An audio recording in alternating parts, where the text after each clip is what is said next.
Bueno, buenos días. Seguimos con la segunda parte con el grupo B de fisiopatología, hablando de la fisiopatología de la tiroides.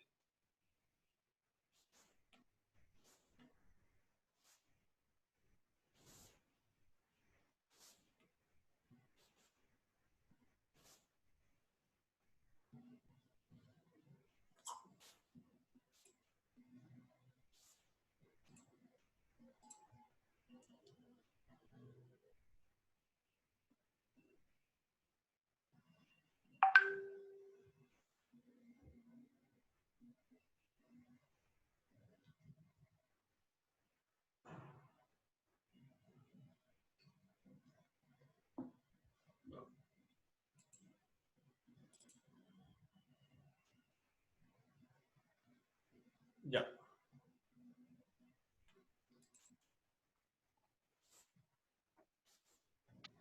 Ahora sí. Entonces, la anatomía. Dijimos que al principio la tiroides, que es una glándula, tiene forma de mariposa. Es por eso que es por las alas que tiene. A esto se refiere que tiene formas mariposas. ¿Ya? Y dijimos que se encuentra por delante del cartílago cricoide. Vemos aquí la anatomía que tenemos el hueso hioide, por debajo el ligamento tiroideo, cartílago cricoide, ¿ya? El cartílago cricoide aquí se encuentra, ¿ya? Y aquí vemos la glándula tiroides. Todo esto es la glándula tiroides. Esto es la glándula tiroides, ¿ya? Vemos con su ala que es el lóbulo derecho, el lóbulo izquierdo, el istmo, ¿ya? Y el lóbulo piramidal, que es el del centro, el lóbulo piramidal. Por debajo del cartílago cricoides, obviamente ya viene a continuación que la tráquea. Todo esto, tráquea. Y aquí lo vimos de frente, lo hemos visto así. Ahora lo estamos viendo así. El lóbulo piramidal y la glándula tiroidea. Esta glándula tiene un peso de 15 a 20 gramos. ¿Cuál es el metabolismo del yodo? El metabolismo del yodo es bien importante. No por nada la sal tiene yodo. No es porque quisieron ponerle para darle sabor. No. Tiene una función la parte del yodo en la sangre. ¿Ya? Así que ahora sí les explico. La síntesis de cantidades normales de hormonas tiroideas requieren un aporte adecuado de yodo a la glándula tiroidea. El yodo es aportado por los alimentos y el agua, constituyendo un componente fundamental de la estructura molecular de dichas hormonas. Es por eso que consuma sal yodada o nada. Es por eso que la sal que venden siempre es sal yodada. ¿A dónde vas a ir? Ya. El yodo en los adultos tenemos de 150 microgramos. En las mujeres embarazadas, una cantidad aproximada de 200 gramos. En niños, de 50 a 200 microgramos de yodo. Procedencias del yodo. En los humanos, la mayor parte del yodo se encuentra en la glándula tiroidea. La mayor parte se encuentra en la glándula tiroidea. Y el resto se encuentra situado en el líquido extracelular. En los humanos, la mayor parte del yodo se encuentra en el líquido extracelular y en parte reducida en la hormona tiroidea. ¿Falso o verdadero? Falso. ¿Se dan cuenta? Yo voy a hacer eso así en las preguntas. Voy a cambiar el orden. ¿Para qué? Para darme cuenta, si ustedes leyeron esta diapositiva, se van a dar cuenta que es falso. Si no, el yodo entra en este fondo con 3 vías. En las opciones de respuesta múltiple hay 4 opciones. Puede ser que yo me invente una cuarta para que ustedes digan, excepto cuál. Las 3 vías son provenientes de los alimentos, desde el tiroides por difusión, desde los tejidos por la liberación de yodo mediante la desyodización de las hormonas tiroideas. Son las 3 formas por las cuales el yodo ingresa a nuestro sistema. El yoduro es necesario para la formación de tiroxina. Es muy importante. 500 miligramos al año de yodo para la formación de una cantidad normal de tiroxina, que viene ¿dónde? De forma de sal común, y lo ingerimos en 1 miligramo por semana. Destino de los yoduros ingeridos. Los yoduros ingeridos vía oral absorben el túbulo digestivo hasta la sangre. La mayor parte entran por la vía, se excretan, perdón, por la vía renal, y antes la glándula tiroidea retira 1/5 parte de la sangre de la síntesis de las hormonas tiroideas. Bomba de yoduro. El importador del yoduro de sodio y potasio, atrapamiento de yodo. El transporte de los yoduros desde la sangre hasta la célula y los folículos de la glándula tiroidea. La membrana basal bombea de forma activa el yoduro al interior de la célula, gracias al portador de yoduro o de sodio INS, ¿ya? Gracias al importador de yoduro de sodio NIS. Es esto lo que significa ese importador de yoduro de sodio. Na de sodio y de yodo, S de desimpactor, que es el desimportador. La energía para el transporte de yoduro en contra de un gradiente de concentración proviene de la bomba sodio-potasio ATP-ASA. La concentración de yodo es igual al atrapamiento del yoduro por la bomba de yoduro. La TSH. ¿Alguien se acuerda qué significa TSH?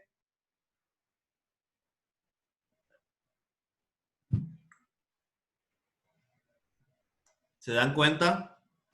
¿Se dan cuenta? Y les he dicho varias veces, se lo he preguntado varias veces, acuérdense de las abreviaturas. Estimula la actividad de la bomba de yoduro y la hipofosfectomía disminuye. El yoduro es transportado por fuera de la célula por la membrana apical por medio de una molécula cotransportadora llamada pendrina. Las células epiteliales secretan la tiroglobulina. Y aquí vemos, el yoduro es necesario para la formación de tiroxina. Sí o sí tenemos que tener el yoduro. Así como el glucagón produce el glucógeno, el yoduro da la tiroxina. La bomba de yoduro, atrapamiento de yoduro. Acuérdense bien de esta imagen, por favor. Esta imagen. Esta es una célula epitelial, está vista así de frente. Ya está vista de frente, así está vista. Ustedes la van a ver así ahorita. Les voy a mandar la imagen. Les voy a compartir ahorita el video para que se den cuenta a qué estoy hablando y de qué me estoy refiriendo, por favor. Avísenme si escuchan.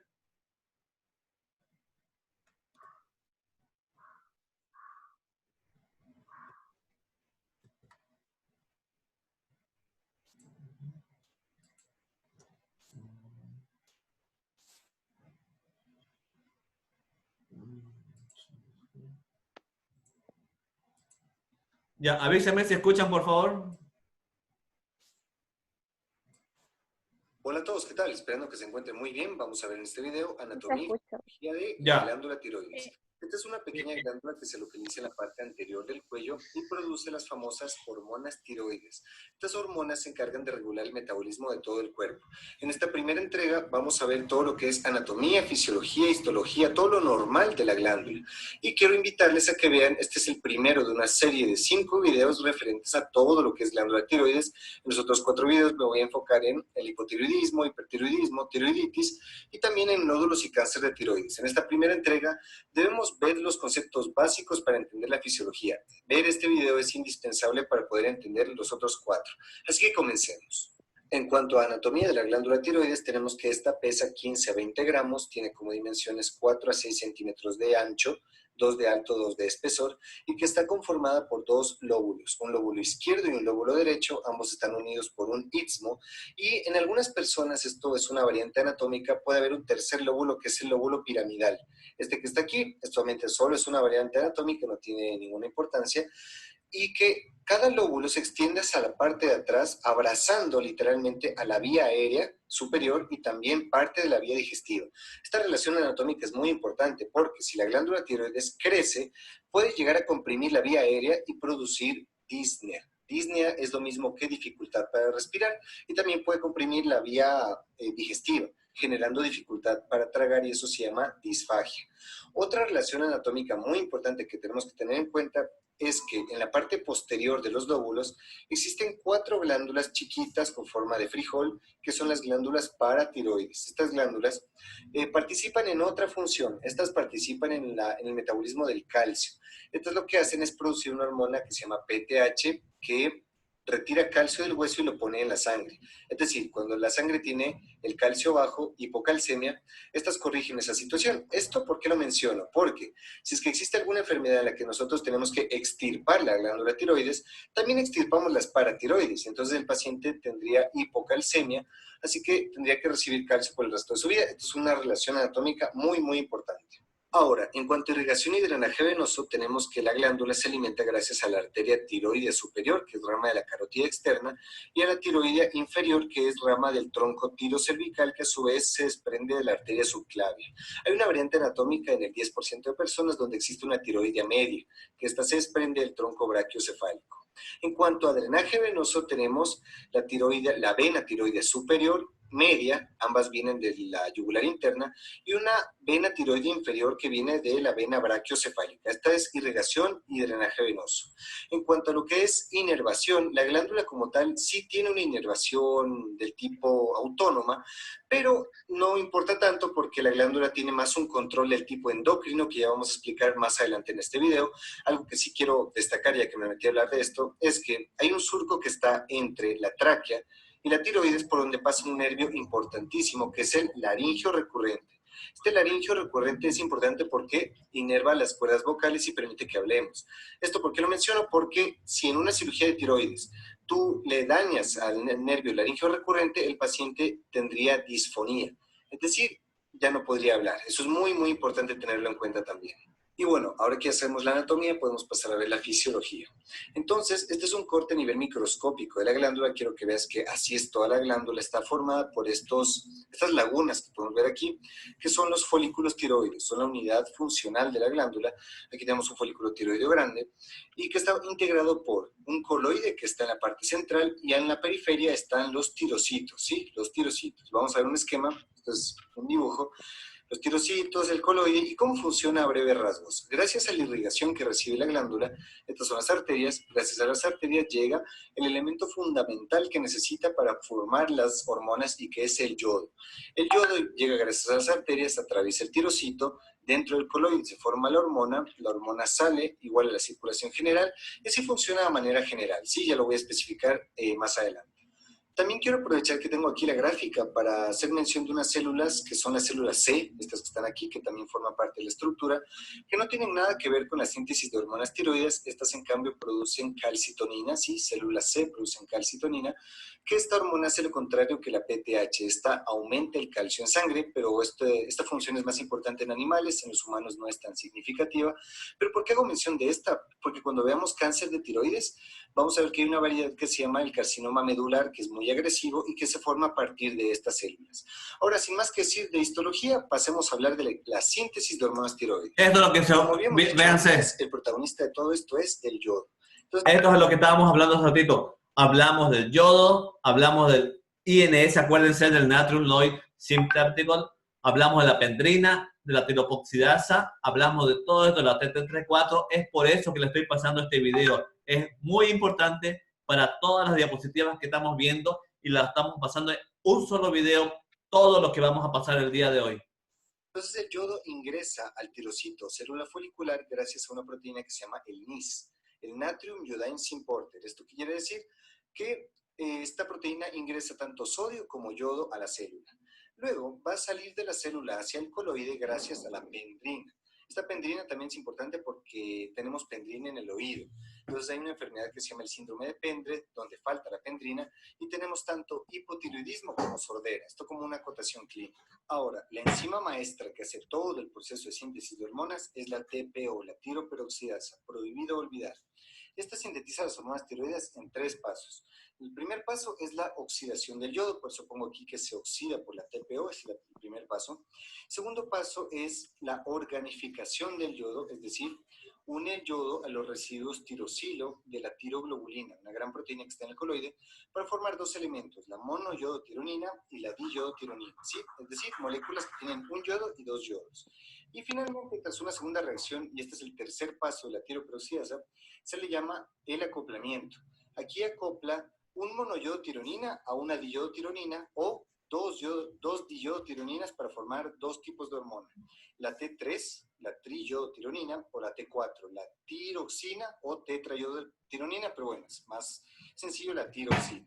Entonces es importante destacar las diferencias que existen entre T3 y T4. Primero, la vida media, es decir, la duración que tiene la hormona en sangre.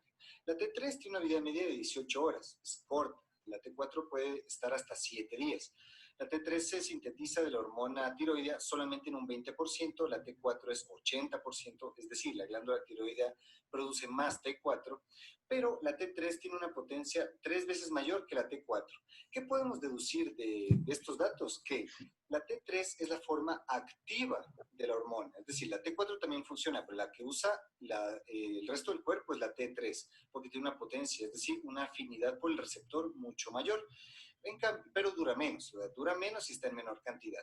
En cambio, la T4, como dura más y está en mayor cantidad, es la forma de reserva que tiene la hormona. El organismo tiene más T4 para que cuando necesite la transforme en T3 y esta sea la que actúa sobre los tejidos. Y ahora vamos a repasar todo esto en una gráfica. Tenemos que entrar por la sangre yodo con sodio a través del NIS. Luego llega a la pendrina, ingresa en el coloide y dentro del coloide va a haber, primero que todo, la oxidación, ¿sí? Se oxida el yodo, se une con los residuos tirosilo de la tiroglobulina para formar la monoyodo y la diyodo. Después, esa es la organificación. Y luego viene el tercer paso, que es el acoplamiento para formar la T3, T4. Entran de nuevo el tirosito por endocitosis y luego, gracias a este transportador, el MST8, que no lo mencioné, no es importante tampoco, la T4 y T3 llegan a la circulación general. Ahora vamos a ver qué pasa con ellas una vez que ya están en sangre. Bueno, una vez que las hormonas alcanzan la sangre, van a ser transportadas por las siguientes proteínas. Tenemos la TBG, esta es la principal, la Thyroxine Binding Globulin, y también de manera secundaria por la transtiretina o prealbúmina y la albúmina, ¿sí? ¿Esto qué quiere decir entonces? Que hay una parte de hormona tiroidea que está unida a las proteínas y otra que está libre por la sangre. Entonces podemos medir tanto la total, es decir, la que está transportada y la que no está transportada, y la libre. Esto es importante porque hay condiciones donde aumenta la TBG. Entonces, si aumenta la TBG, va a aumentar la hormona total, pero no la libre. Condiciones que aumenten la TBG, todas las que sean de hiperestrogenismo, es decir, el embarazo, anticonceptivos, el recién nacido, pacientes que estén tomando tamoxifeno, que tengan enfermedades del hígado, bueno. Esas situaciones donde hay aumento de estrógenos, va a haber aumento de TBG y por consiguiente aumento de la hormona total, pero no de la libre. Una vez que las hormonas tiroides llegan al tejido, la T3 puede actuar directamente sobre el receptor, pero la T4 debe convertirse en T3 a partir de la desyodasa 1. Esta desyodasa 1 es importante porque es la que permite el paso a T3 y que T3 active al receptor. Hay una desyodasa 2 que está en el cerebro y esta es la que permite avisarle al cerebro de que ya hay suficiente hormona tiroidea para que el cerebro deje de ordenarle más a la glándula tiroides. Existe una tercera clase de desyodasa, la desyodasa 3. Esta solamente ocurre en situaciones especiales, que esta convierte a la T4 en T3 reversa. Es una forma inactiva de la T3. ¿Esta para qué se utiliza? Se utiliza en enfermedades graves, en inanición y por algunos fármacos, o situaciones en las cuales el paciente necesita disminuir su metabolismo. Acordémonos que las hormonas tiroides aumentan el metabolismo. La T3 reversa hace que se bloquee el aumento del metabolismo para poder ahorrar energía, guardar energía en condiciones de enfermedades graves principalmente. Eso se llama el síndrome del eutiroideo enfermo. En esta condición, cualquier persona que tenga un politraumatismo, esté recién operado, esté desnutrido, enfrentando alguna enfermedad grave, el organismo lo que hace es disminuir el metabolismo mediante este mecanismo. Y bueno, al final, ¿a dónde llegan estas hormonas? Llegan a receptores nucleares, es decir, a los núcleos de las células para activar diversos factores de la transcripción, para hacer proteínas que ayuden en el catabolismo de diversas reacciones químicas. Entonces, bueno, tenemos dos tipos de receptores, el receptor alfa y el receptor beta. El TNF-alfa es el que está en cerebro, riñón, gónadas, corazón, músculo, en básicamente todo el cuerpo y ayuda al aumento del metabolismo. En cambio, el beta Es un receptor que está más en hipófisis e hígado y ayuda más a la regulación del eje tiroideo y también para la producción o síntesis de la TBG. Ahora vamos a ver cómo se regula este sistema de transporte y metabolismo. Entonces, al igual que en los otros sistemas endocrinos, este se ve regulado desde el hipotálamo. El hipotálamo va a producir una hormona que se llama TRH. La TRH... Lo que estamos viendo es el sistema hipoficiario, hipotálamo y tiroides. Lo mismo estamos explicando, lo mismo. Estimula la hipófisis para que ésta produzca TSH. Y la TSH estimula la tiroides para que ésta produzca la T3 y T4. Cuando estas están en niveles suficientes, van a estimular de regreso al hipotálamo e hipófisis a través de receptores beta para que estos dejen de producir TRH y TSH. Este mecanismo se llama inhibición por retroalimentación negativa o conocida también como feedback negativo. Esto permite que haya un equilibrio en la síntesis de las hormonas. Pero ahora, cuando hay enfermedades en las que, digamos, la tiroides no produce hormonas, ¿sí? Eso se llama hipotiroidismo, lo que va a pasar con la TSH es que esta va a permanecer aumentada, porque como no hay ninguna hormona que le avise que ya hay la hormona, esta va a seguir aumentándose y eso es característico. Entonces, hipotiroidismo va a ser TSH alta con hormonas bajas. Y lo contrario, si la tiroides produce muchas hormonas, la TSH va a disminuir. Entonces, en el hipertiroidismo va a haber TSH baja y hormonas altas. Otra cosa importante que no mencioné es que la TSH tiene un efecto trófico sobre la glándula, es decir, no solamente estimula las hormonas, sino también hace crecer a la glándula. Entonces, cuando hay una condición de hipotiroidismo en la que la TSH permanece alta, este exceso de TSH hace que la glándula crezca mucho, y eso se llama bocio.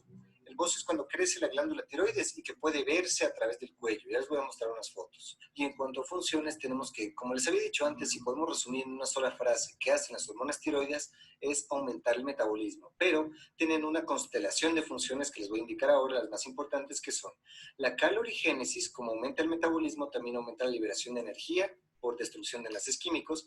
Entonces, una persona con hipertiroidismo va a tener mucho calor, sí, mucho calor. En cambio, alguien con hipotiroidismo no genera calor y por eso va a tener mucho frío, sí, eso es importante recordarlo. También actúa a nivel cardiovascular, aumentando la frecuencia cardíaca y la presión arterial, aumenta la absorción intestinal, aumenta también el uso de lípidos, de glucosa, aumenta la captación de glucosa, también aumenta el catabolismo de colesterol, miren todo esto. Y algo muy importante también es que las hormonas tiroides se necesitan desde que naces, de hecho, desde antes de que nazcas hasta por toda la vida, porque participan en el desarrollo y en la mielinización de las neuronas. Esto es importante porque los niños que no tienen suficientes hormonas tiroides desde nacimiento o a través de la infancia van a generar un desarrollo mental deficiente, un retraso mental que se conoce como cretinismo, que lo vamos a ver en el siguiente video. Entonces, este es un cuadro que lo vamos a ir utilizando en los demás videos para recordar las funciones y así entender de dónde salen los síntomas en las enfermedades tiroides. Finalmente les voy a dejar esta tabla de valores normales donde tenemos aquí estos que los vamos a utilizar en el resto de videos y también, bueno, en la práctica clínica diaria, que son el de TSH. Recordemos que si es menos de 0.4, estamos ante un posible hipertiroidismo, porque si hay muchas hormonas tiroides, no hace falta producir TSH y por eso disminuye. Y lo contrario, si es que estuviera aumentada, quiere decir que no hay hormonas, un hipotiroidismo. Como no hay hormonas, la TSH sigue subiendo porque sigue pidiendo hormonas. Les dejo también los valores de T4 libre, de T3 libre. No les pongo los valores de hormonas totales porque estos se ven fuertemente influenciados por los niveles de TBG y también entre laboratorio y laboratorio cambian. Entonces, esos no los vamos a manejar en los próximos videos. Y eso es todo, mis amigos y amigas. Muchas gracias. Espero que el video... Bueno,